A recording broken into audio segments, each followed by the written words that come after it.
Welcome to Stampscaping 101. This is a stamp sketch that was done in a previous video testing out nature set number 26 with the fences. This is a lead-in for the covered bridge in the background. It's the covered bridge small 319. And I thought we would do a painting with dots video here as we finish off this scene. Okay, now a lot of times these are really thick pens, okay? Most of the times I'm using 0.7 millimeter paint pens when I do my pieces. I'm usually not going for something 3 millimeters, a big bullet tip type of application of paint on my scenes. I have a lot of detailed areas on my stamps. Not really conducive for a big, thick marker that's kind of more conducive for drawing on rocks, rock painting, I guess they call it. I've never done that before. That looks really cool, but I like to, do scenes. So, I'm kind of going for more of an impressionistic type of approach when I'm using these types of pens in this type of artwork, okay? Especially when I'm doing something quarter-page scene, standard card size right here. That has a lot of little kind of detailed areas, So, that being said, let's get started. Okay, now a lot of times I lay down a dye-based ink foundation on a scene like this. I don't want to go with pens like this. The pens are going to be a good big part of the feel of this piece, but I want to get a foundation of tones going down first, okay? All right, so this is going to be a fall scene, but I am going to use some greens on here. And I'm just laying down a really light foundation, okay? We'll be adding the, somewhat, I won't call them opaque pens. These can be fairly opaque if you kind of if you really dry the layers in between your applications of paint on top of one another, they become a little bit more opaque than the translucent characteristic that they are. Now, of course, shake them up as much as you can. That will mix the water and the pigment into there much better. Okay, and you have to shake them up pretty good. But that's a small price to pay for the fact that so far for me they just don't clog on me. Okay, so they really flow pretty well, but I think that's due to the what do you got? Maybe the viscosity of the inks or the paints. I get the paints that you're using, which is always a big factor in any type of medium like this. Pens, markers, you don't want them to clog on you, especially when you're dealing with, a fairly thick medium in paints or gels or whatnot. Okay, that was some green. Now I'm laying down some brown here, and I am overlapping a lot of that green, okay? And again, I'm just doing some really thin layers on here.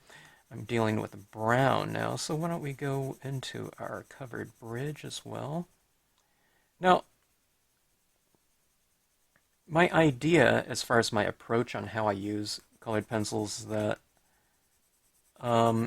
we can go for a stronger, more vibrant, and darker value of any color that we happen to be using when doing this, just by pressing harder. But I feel I can always do that later, okay, if I want to. So I like to bring my pieces into focus kind of slowly, okay? I wouldn't say all at once, and this is one way to do it. You can do it a different way if you so choose. But this is my way to do it. I'm not an expert on any of these. As a matter of fact, I'm a beginner, really, with doing this. But I'm kind of approaching it in the same manner that I would with any other medium. Okay, so I just kind of bring it into focus slowly.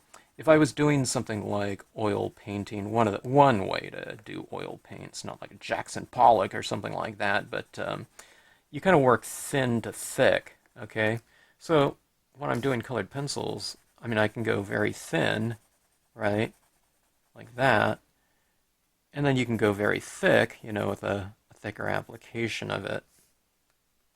But if you go very thick like that, it's hard to remove if you don't get kind of what you're going after. So I'd rather just build up to that.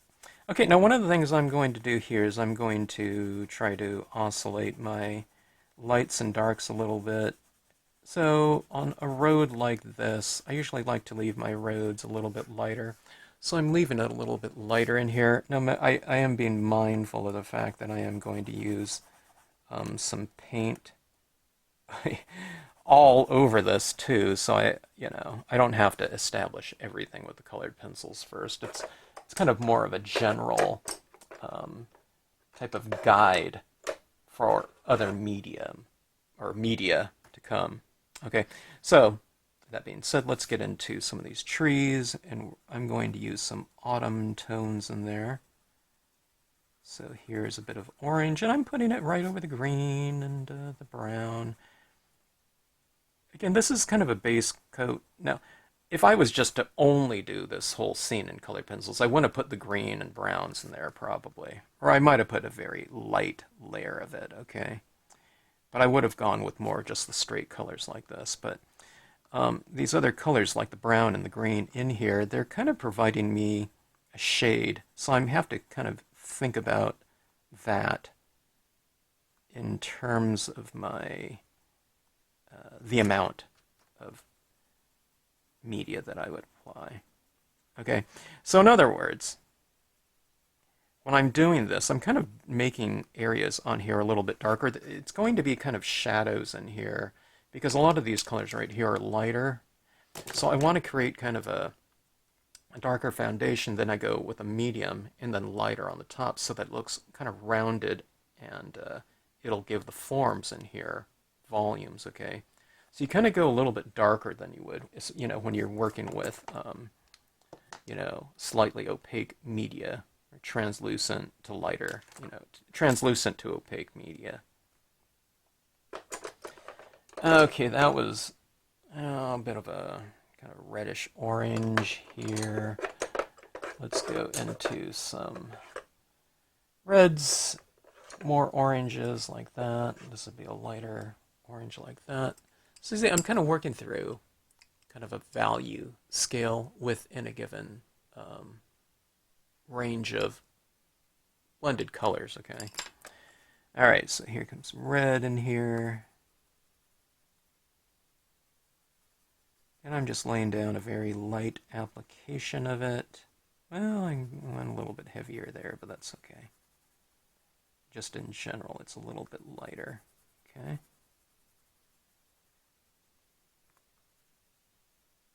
Sometimes I'm a little bit too timid with my red, like a big, bold, like candy red. We'll see what I do with this piece right here. That's really super bold, so we'll see how that goes.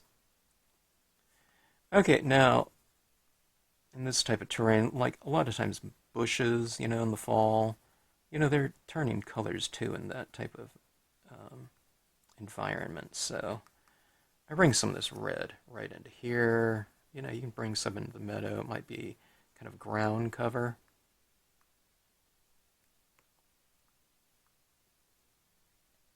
Now, a lot of times media, you wouldn't do colored pencils and then lay down other media on top of it, because a lot of media won't stick to wax. When you're doing this wax on here, you're kind of sealing off the surface of the paper, and like water-based media won't transfer onto it, won't adhere, but the acrylic paints work just fine on here. Okay, going a little bit more on this covered bridge. I can't remember if this is the same brown. I don't think it's the same brown that I used. And I like to oscillate my shadow work on here. So what I'm doing is I'm making it irregular. You kind of put dark in some areas, then you kind of come into another area like that, or you can make certain planks a little bit darker. Okay. Underneath the eaves, where I've have a bit of a shadow, I kind of reiterate that shadow with a little bit of a harder application. See that right there? If an object is this color right here with a light on it, then the shadows would be a darker version of it, okay? Alright, so I'll work my shadows a little bit. And you can see where I've added the shadow on the design because it's darker. It's black ink, you know. But it's just kind of a guide. You don't have to stick with that, okay? See that? Doesn't it, that bridge have a little bit more dimension now? It probably could use... Now, I'm not going to go over that with some paint, so I am finishing off this bridge a little more fully, okay, in terms of my rendering. It might look kind of out of place right now because it's a little bit more fully rendered and shaded, okay? But that's because that's all I'm going to be doing on it. This is a little bit more of a reddish brown, so I'm layering that on here. Someone asked me about this silk-coated paper. How are you going to use, colored pencil on a very smooth surface? Well, I'm not doing like really super fine colored pencil work on here. I'm not building up a lot of tones and built up textures using colored pencils like a real colored pencil artist would do. But I'm kind of laying down lighter tones, and that is no problem for just about any type of paper, even glossy. I could probably do this to some extent. I'm not going to build it up so much because, if you build up so much on kind of a non-textured paper, what you end up doing potentially is removing your media, as you start to build it up. But on something like this, I don't have any problem whatsoever on this white coated silk, which means it's just a slight coated matte paper. Okay, so kind of coming around, looks a little bit cotton candy-ish. Okay, I'm gonna go into some of my shadows. Now, I haven't done this a lot, so I might be overdoing it here, with some of my applications, and I know that, but I just want to see where it's going to go right now. Yeah, it looks like I can put a little bit on this fence too, a little bit of this brown.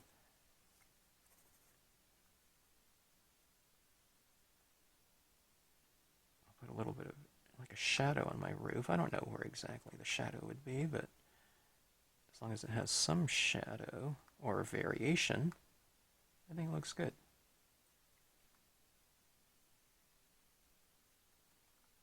There's a little bit of shoreline in here. Okay, well, let's see.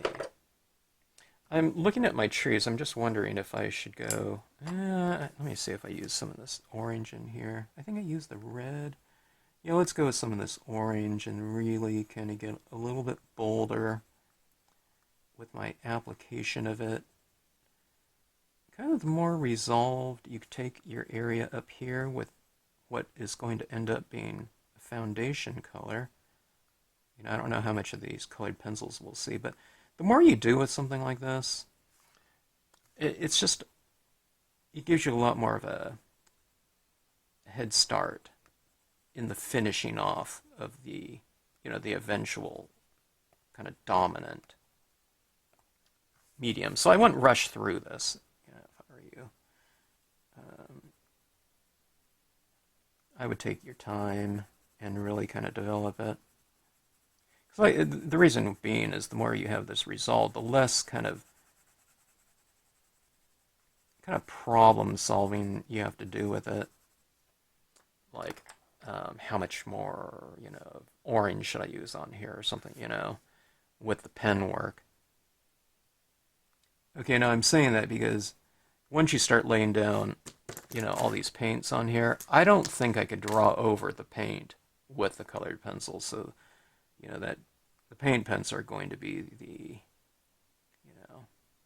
if not the last layer, the second to last layer, I can put some pigment ink over the top of it, which usually kind of mellows things out a little bit, or a lot.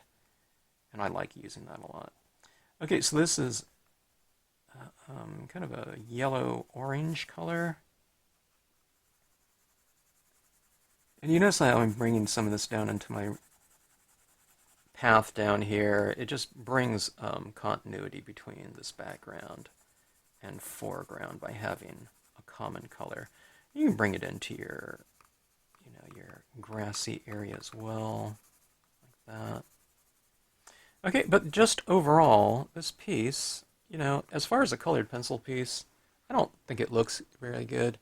I mean, those trees back there would be much brighter and everything like that. Now, like I said, I mean, if I was to do this in all colored pencils, I would have approached it differently. But again, this is going to be just a foundation color job for the eventual media to come. And I'm trying to envision that as much as I can with, the limited kind of experience that I have at either one of these mediums, much less the two of them together. Okay, so this is a little bit of a blue in here. Let's bring a little bit of that blue down in here too. Okay, meadow and whatnot. I think I'm going to leave the sky as is. I think I'm just going to leave it white for effect. Okay, so let's see here. Let's try to build things up. Now, one of the colors that I don't have, this is gold right here. I wish I had a brown. I don't have a brown paint pen. I have it in the smaller versions, which I might dip into, but... Okay, let's see right here. I don't know what color that is. It's not like an ochre, it's not yellow enough, but I figure that is the color that's kind of roughly like this road here. Alright, painting with dots, what I'm looking for are kind of my shadow areas, because as I lay these dots down like this, it is making the dots next to what I have laid down there is making the dot look darker. Okay, if I do this pen on like black paper, it's going to be lighter. So I'm just using it accordingly, and I'm applying it for the most part in an area that's not too much different than the value of this. Okay, in terms of light and dark. So I'm putting it kind of more in my shadow areas like that, and then as I move into my lighter areas, I'm just kind of spacing the dots apart a little bit more.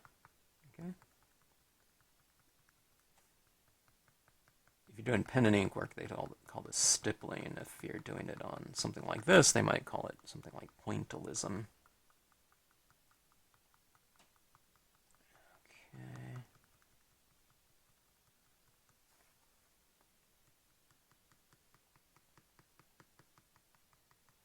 This is a lot of dots, I know. But this is I don't know. I have more, colors to come, but it doesn't take too long, I mean, if this is going to be tedium for you, you might not like it, but I don't know, you can kind of get into like I don't know, it's almost like meditation or something like this. Okay, so anyways, those are the dots that are laid down there. I know it looks really crazy. Let's get it out into this meadow area, the grassy area. Okay. Now, let's see, let's get it in between some of these fences, too.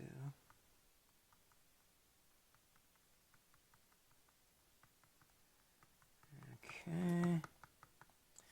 Bringing it out into the green. I know this isn't green. It's more brownish, but again, it'll give continuity, color continuity between the different areas. You can even put it like up in the trees up here, okay? In the trees up here, it's almost invisible. Because it is, I'd say it's about the same value as the colors in the background. It's a different color, but it's the same value in terms of light and dark. Okay, so that is that color. Okay. Sometimes I can't even tell if I was applying it. All right. Now, I mean, I could go with any of these right here.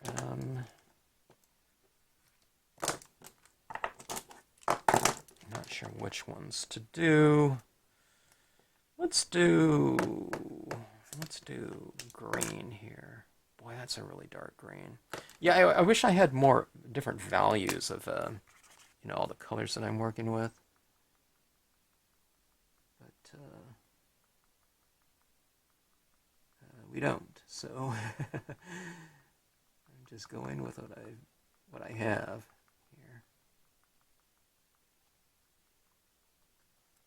Okay, I'm not going to do too much of this right now. I can come back, it's good to kind of go back and forth between your tones. Okay, now this is the light green. And I'm going over some of my darker greens, it's physically kind of merging with it too.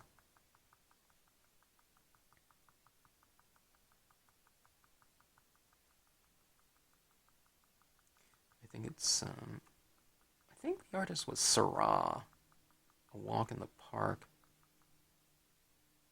I didn't spend too much time on that and didn't talk about pointillism, very much in art history classes, but one of those basic art history classes, it would usually come up, and they would use like one example, and it was always a walk in the park where there was all these kind of tiny little dots to define that piece.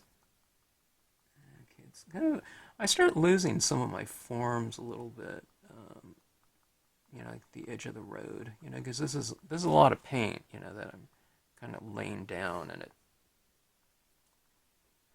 kind of takes on a little bit of an abstract, and what I've said before in previous videos, kind of an impressionistic, kind of shimmering light type of look. And that's what I'm kind of going for. I'm kind of going for this painted look, which, I guess makes sense because this is acrylic paint that we're using. It's just, I'm not using a brush. I'm doing it in all these little dots. Now, that's right here. I don't know. I'm just kind of laying it down. There's not really a strong rhyme or reason. I'm kind of clustering my little dots in here. I'll start working some shadows and things like that a little bit later, but see how crazy that is? It's almost like vibrating, I don't know if that's a good thing or what, but okay, let's go with some orange here.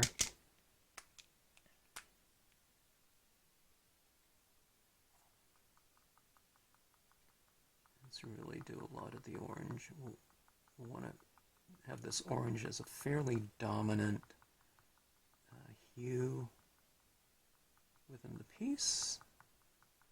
I heard in Maine and the Northeast, we're starting to see fall colors. I think I've mentioned this all the time, but I had a chance to go to Maine, and I always thought it was in October when they had this convention out there. I taught classes on one weekend, and the following weekend was a convention out there, so I stayed out there for the entire week. This is kind of towards the end when I was traveling a lot, and I started taking time out to really go and visit the local sites wherever I was. I didn't do it a lot, but like in Colorado, I went to Rocky Mountain National Park and Estes Park and all that for a day or two to hike some trails and to sightsee when I was out that way. In Maine, having kind of 5 days off, 4 days off, or whatever, in between the workshops and demonstrating at the show, I had a chance to hike Acadia, and it was really spectacular. I was talking to my client via Facebook, just saying how I really enjoyed my time out there when I was out there. I was mentioning to him that someone told me recently that, you know, you can even find a parking lot, a parking spot in some of those trail parking lots. You know, if you weren't, you know, by 10 o'clock, they were all filled up, and I don't know, there's this reservation system, and I'm glad people are visiting parks, but, you know, I, I sure would like to go and, you know, hike around on those areas kind of in an empty, you know, conditions like I saw. I rarely saw anyone else on a trail. In fact, I get to these trailheads, and sometimes I'd be the only one in the parking lot, or there'd be one other car, you know, and they're out hiking, and if it's a round trip, you know, if it's not an out and back type of hike, if it's a loop hike, you know, you would never see anybody. So, a lot of those trails out there in Acadia were, the ones that I went on were loop hikes, so I just never saw anyone. I'd get back to my car and, you know, there'd be one other car, none. But I always thought, um, you know, if this park was crowded, I just don't see where there's going to be very much parking because a lot of trailheads only had like, I don't know, seemed like a dozen spots to park. So, I don't know. I was really glad to experience that type of spectacular um, color, fall color. It's one of the more memorable trips and hiking experiences I ever had. You know, I think it's the smallest of all the national parks, but I don't know. It just had a huge impact on me. It wouldn't have been the same though had you know, there'd been no place to park and every trail was, you know, just swamped with people.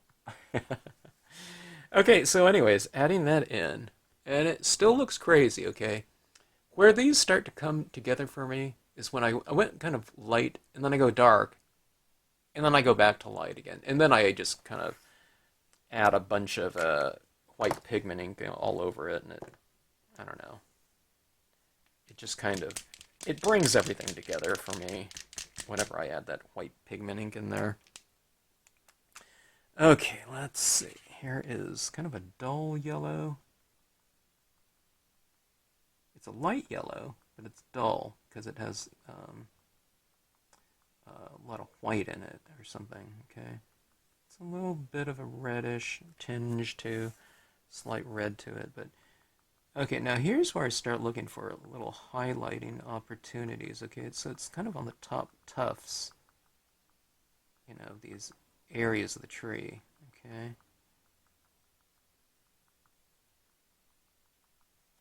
And you can see it in the design itself, okay?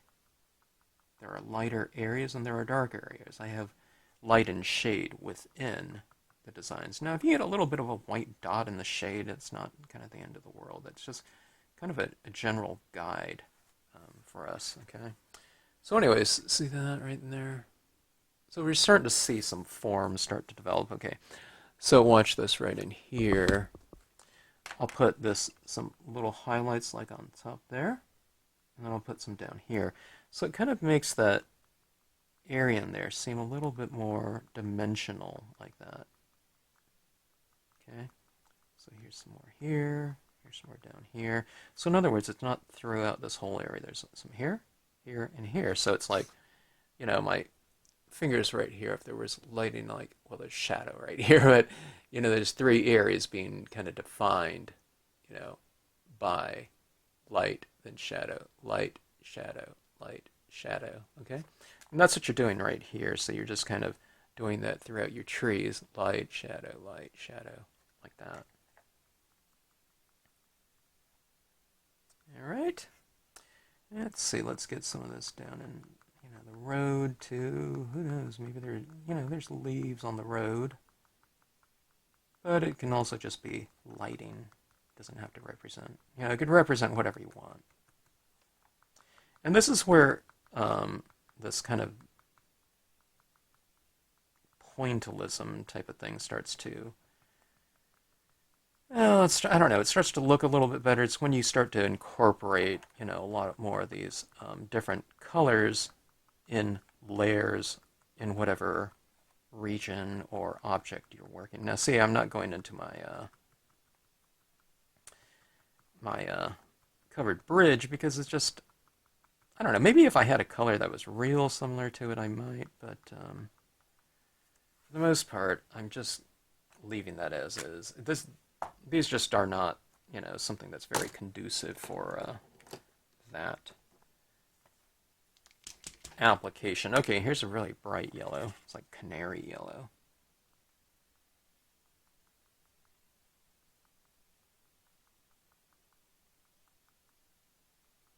See, kind of starting to define a little bit more. When you use something very bright and light. Remember, brightness is not the same thing as lightness. Brightness is the relative intensity of a certain color. Lightness has to do with, how relative light and dark it is.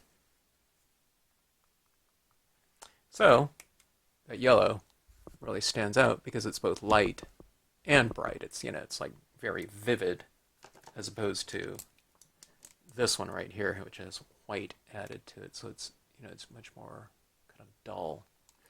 Okay, so that being said, let's go back to this one. Actually, I don't know. No, I haven't used this one yet. I thought it was this one. It's like a beige or something like that, huh?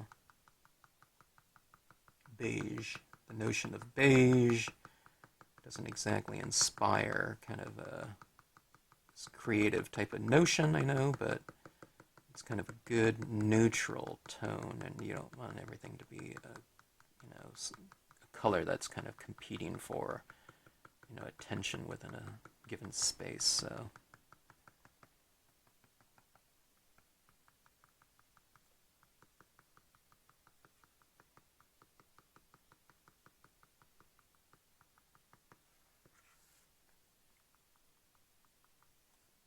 like I said, sometimes you can't even tell where you've added it down, so just move on to another area.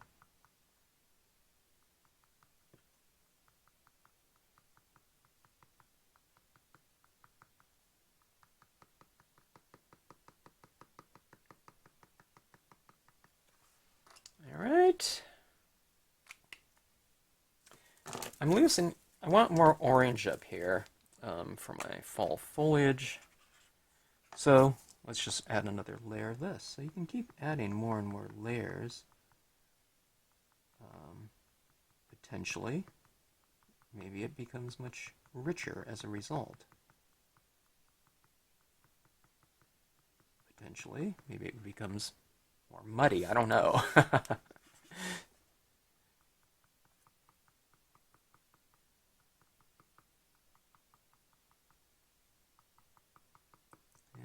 Okay, I think it's, coming around. It's kind of weird when I do this because I never know what to expect. And, just from brief experience that I've had playing around with these pens, I just stick with it, and I just keep developing it and watch it come around, and usually, I get something that I'm reasonably pleased with, maybe surprised with too. Because when you're working with pens like this, I mean, just at some point in time, during the process, it looks, it just kind of looks crazy. It doesn't look like it's going to kind of amount to, semblance of a cohesive color scheme, at least,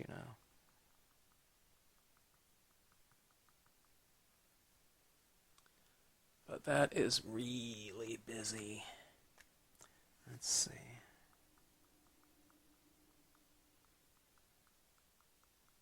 Continuity, right? A little bit of these orange dots right in that space. Okay, now, one of the things I haven't used yet is white. It's kind of a little bit my ace in the hole. Okay, here's a little bit of blue. Oh, I didn't need to shake that one up. That was already pretty good from the last time I used it. Okay, one of the things I think I'll do here, though, is I'm going to put a little bit of color on my fence. Yeah, that looks better. It's looking a little anemic. So I'm doing it on the white area of these rungs right here. Yeah. It was looking too anemic. So I just put a tinge of some color on them. Okay. All right. This is white. I'll add it in my areas with the greatest amount of light area. Okay, I'm not going to add white on white up there in the sky. There's no purpose. It won't even show up, you know, because there's no color up there. All right, so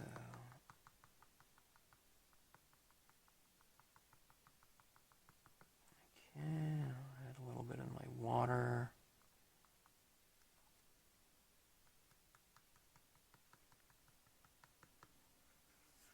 All right, and let's go on to some of my treetops in here. Okay.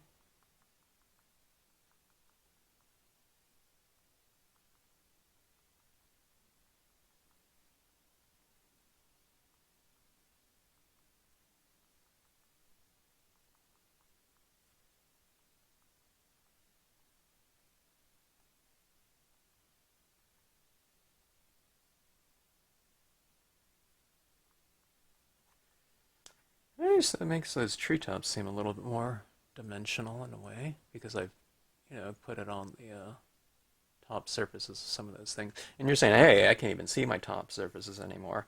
Then you just kind of just invent them, you know, like that.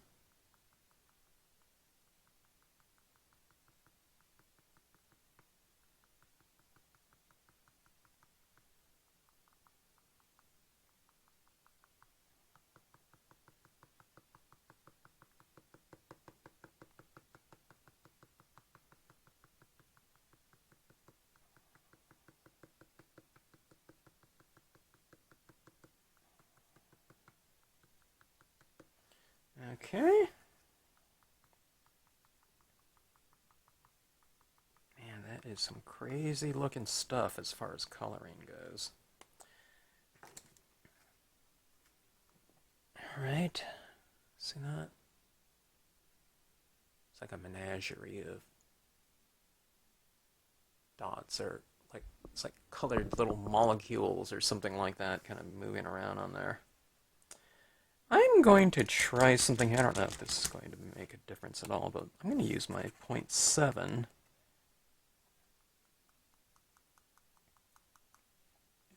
Add some slightly more detailed highlights in here.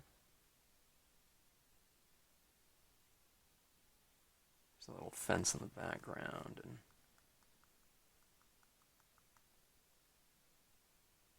some highlights on my fence too.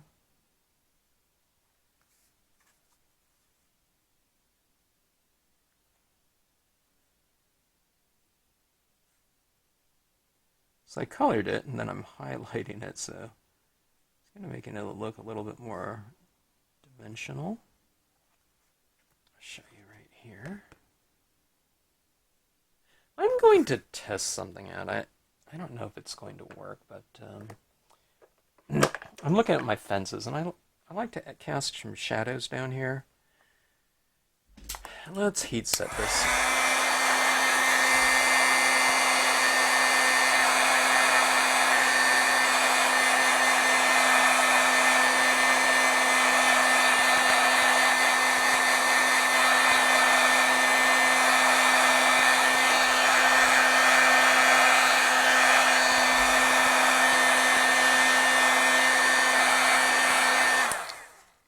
It's not completely heat set, especially the red. The red is just so, I don't know, juicy looking or whatever. Okay, this is the black pen. Let me see if I can get some extra shadows over this. See, I'm just kind of extending the shadows of the fence. The fence has kind of a foundation, but I don't know if you can see that there. Yeah, you see that right there?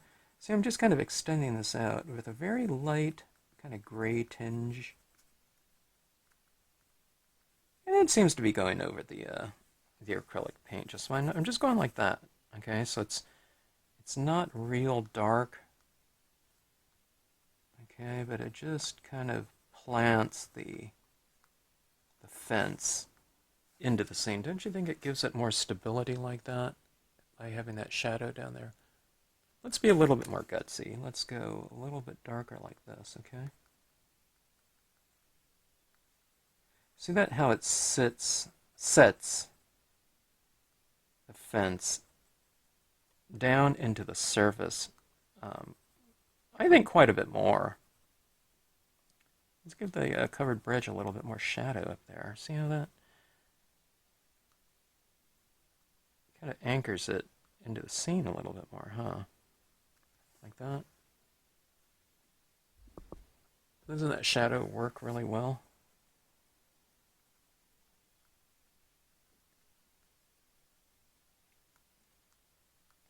Okay, so that is that. I'm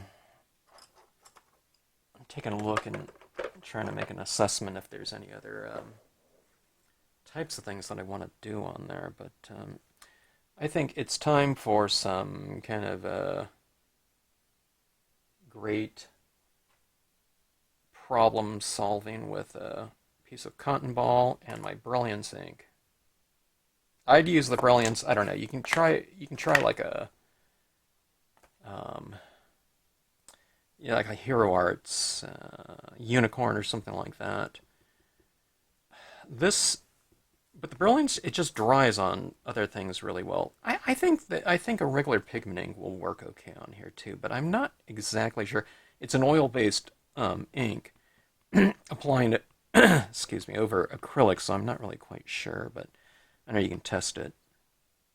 Okay, so I like to add this where light meets dark. Okay, so this ink up here isn't super dark, but it's just darker than white, right?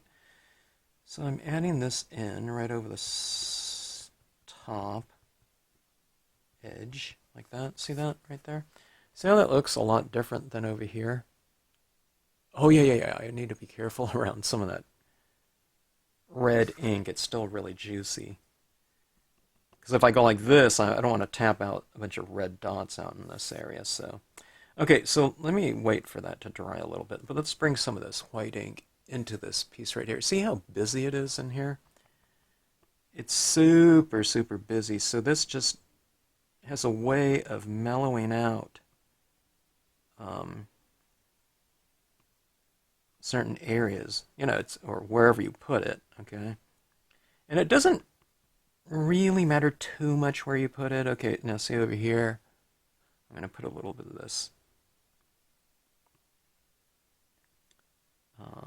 fog into this area right here, but see, it just kind of mellows things out quite a bit. I guess it incorporates things in together too. You have all these different colored dots, but as soon as you put this kind of veil of mist over some of it, it just kind of unifies it.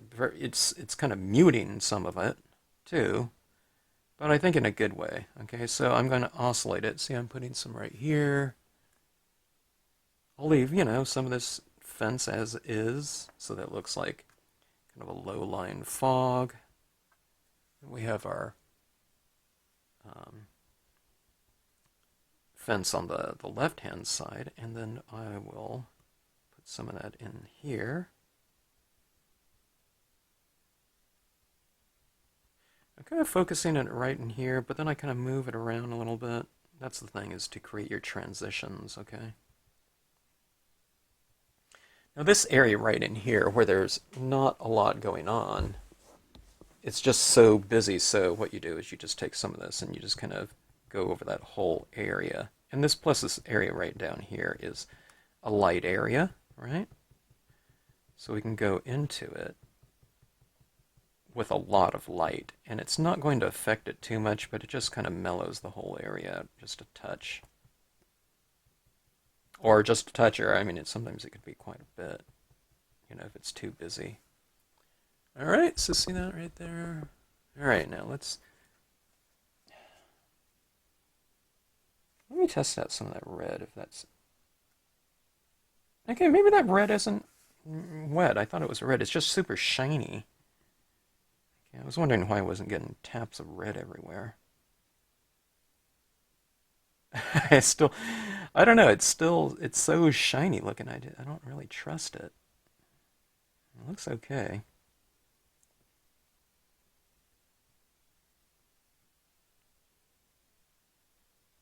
See, it's kind of like this fog that's kind of pouring over, like a mountaintop. Instead it's trees here, okay? And I don't put it everywhere. Some of the trees, aren't touched at all, or some of that paint isn't touched at all. Okay, this area right here is a little bit, crazy. White can mute crazy.